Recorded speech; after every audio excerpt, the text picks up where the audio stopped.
A true story here. One time I had just wrapped up what had been a nice meal of Chinese food, and I cracked open my fortune cookie for my special message. Would it encourage me or extol my virtues, maybe tell me how prosperous or lucky I'm about to be?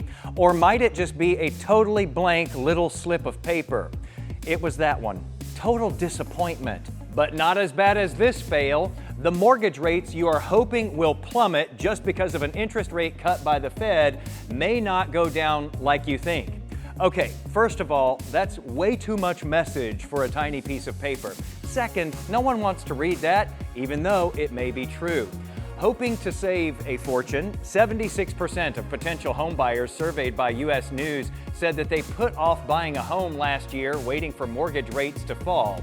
And so many people watched the Fed thinking that when they finally begin lowering interest rates, mortgage rates will follow. But that's not really the way it works. The Fed manipulates the federal funds rate, which is the interest rate that banks charge for overnight lending to other banks. That kind of loan is extremely short term.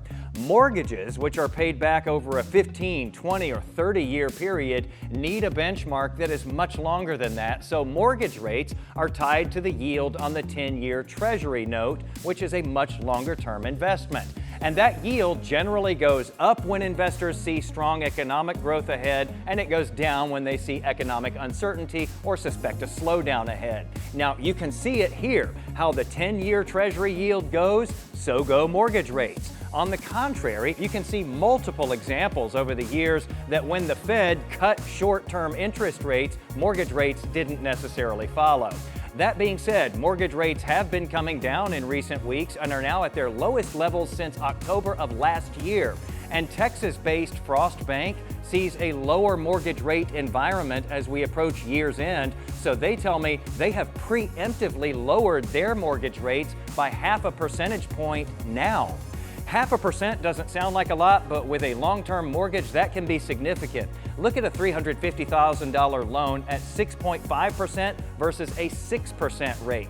The monthly payment for the 0.5% lower rate is $114 less, and the interest you would pay over the life of the loan is almost $41,000 less. Now, here's the thing. The average mortgage rate has fallen by more than that this year. If you took out a $350,000 mortgage at the lowest average rate this year, which we just hit, versus at the high point back in January, your monthly payment is $160 less, and the interest you would pay over the life of the loan is almost $58,000 less. Now, even though they're not directly tied to interest rates, will mortgage rates keep going down?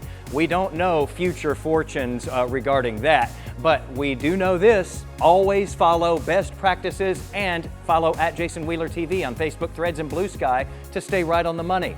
That's another way too long message.